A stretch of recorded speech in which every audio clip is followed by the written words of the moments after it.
Hey everybody, welcome back. Today we're going to be firing up the 1993 Comfort-Aire heat pump. It's calling, thermostat clicks.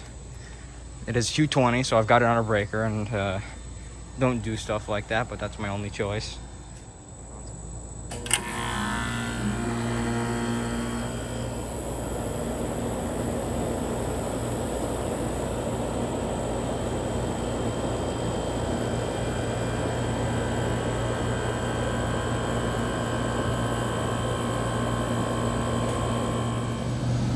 It's on and running.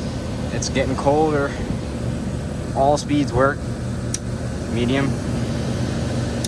High. Could put it in between.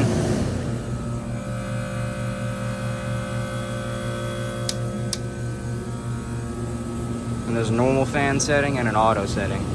I gotta get my fin comb out here and I'll straighten these fins out. But yeah, it's getting cold. This thing's putting out some cool air.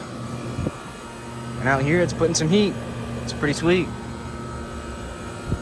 And that is a really nice sounding compressor. It's a little... Cooling is 18,000-ish BTUs, and heating is about 16,000, it says. R22.